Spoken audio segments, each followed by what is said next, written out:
Good morning, good evening, wherever you may be watching this video. Today, we're going to get into what you can do with your FXRP after you've minted it. I've been getting a lot of questions about what the next steps are after minting FXRP. And the good thing about Flare Network is that there's a little something for everybody. So whether you are a beginner or an advanced user, risk adverse, super degen, doesn't really matter. There's something for everyone on the Flare Network. It's like a buffet. Find what you like, dig in, come back for more. So, with that being said, let's get right into today's video. All right, we're going to start on the very basic side of things, which is borrow lending. This is kinetic markets.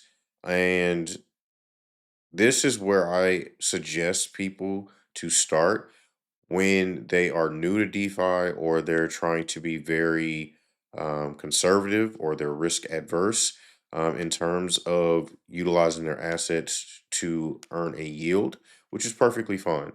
Um, I think borrow lending is very straightforward. So, more so on the lending side, you can take your FXRP here on Kinetic Markets, supply it, and earn a 4.72% APY, right? So basically, what you're doing is you're putting up your FXRP to be used as collateral for others to borrow against, right? And you'll get paid in a percentage of the interest that borrowers are paying on their loans. And with there being Flare Network incentives, you will also get incentivized or paid out in the form of rFlare. So if we hover over this APY right here, you can see that just for simply supplying your FXRP, you're going to get paid 0.03%, which is very small right now.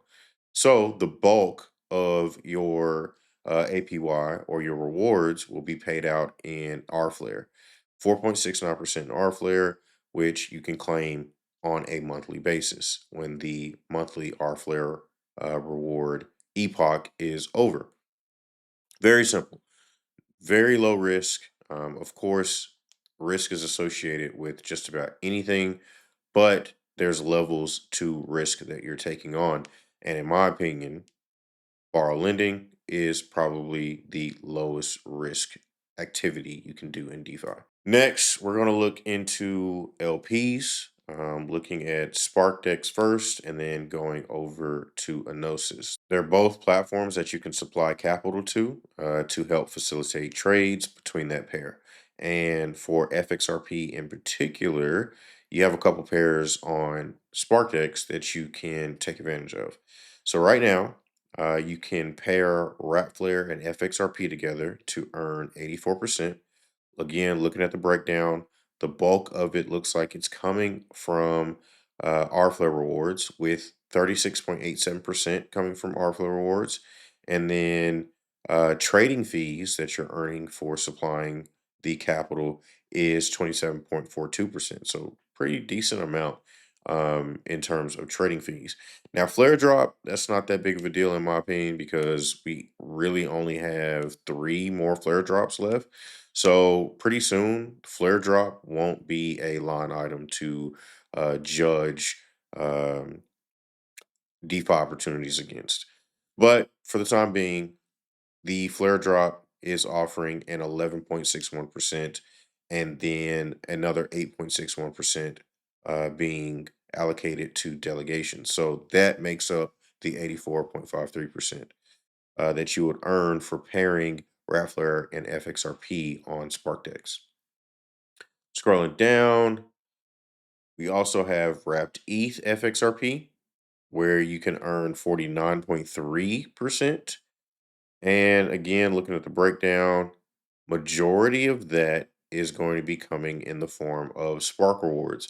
So Spark is SparkDex's platform token that you can leverage in staking and other things on this platform and this platform only. And then 2.79% coming in on trading fees. Then you have FXRP USDT 0, where you can earn 49.1%, where the bulk of that is paid out in rFlow rewards, and then another 7% in trading fees. And that is about it in terms of FXRP pairs. So if those are interesting to you, then I would say come out to SparkDex and give those a spin. Moving on to Anosis. This is another DEX platform similar to SparkDex.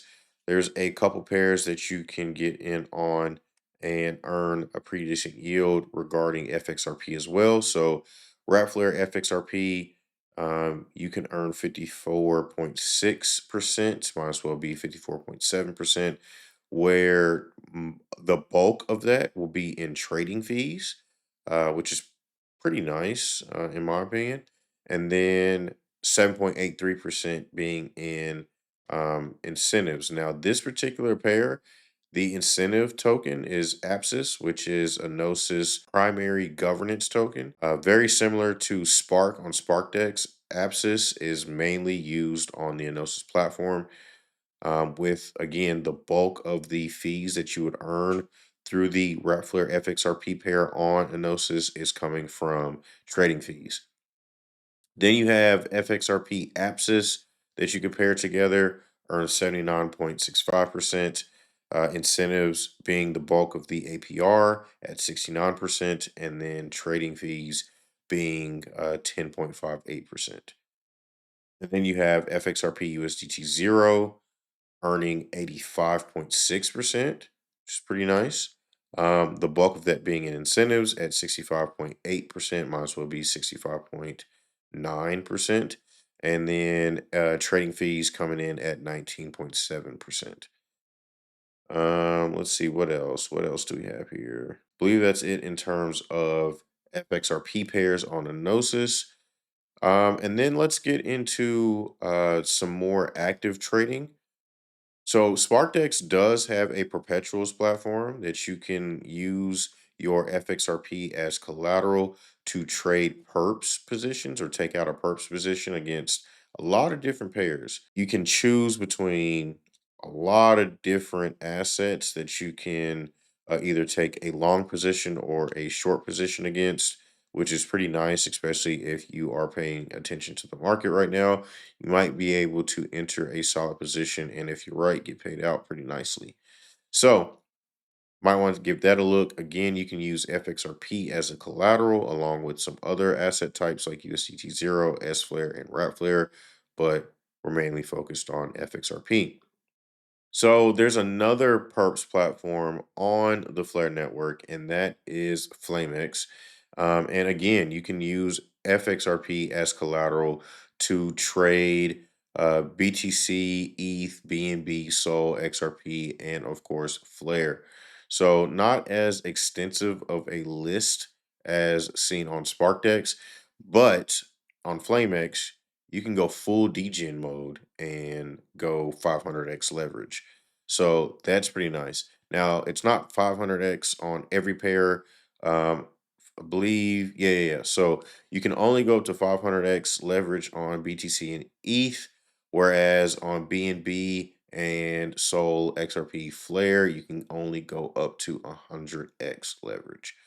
But regardless, leverage is pretty nice if you know how to use it right. You can even enter limit orders, things of that nature on FlameX. Let me go back to SparkDex because I think you could do, yeah, you can do limit orders on SparkDex perps as well. So that's pretty nice.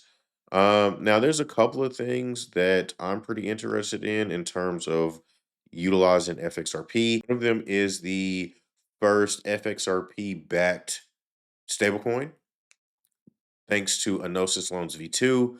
So this is the testnet that you are viewing here. This is not live on Flare mainnet just yet. Uh, Sometime in November was the alpha that I received. So be on the lookout for that.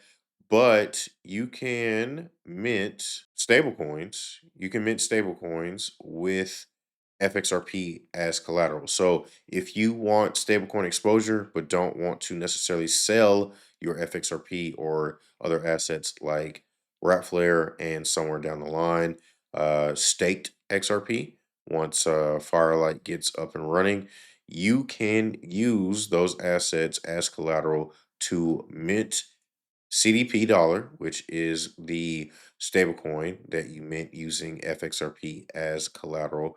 and get stablecoin access that way. It's pretty nice, especially with being able to manage and control your own interest rate. I've created a video about this platform, so if you are interested in that, go check that out on my page. But yeah, that is really the exciting things that I see coming up in terms of FXRP. There's a few other things like Spectra Finance that I'll be playing with once it goes live on Flare Mainnet.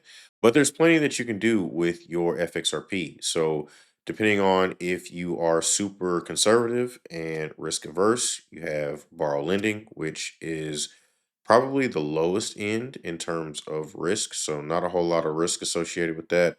Now, that's just the lending side. Borrowing and looping, things of that nature, when you start getting into more advanced things, it does tick that risk notch up a bit. But each of these can progress through, beginner, intermediate, advanced. It really just depends on where you are in your DeFi journey and what you're looking for. So I hope this video was informative. I hope you found this video helpful. Like, share, and subscribe, and I'll catch you in the next one. Peace.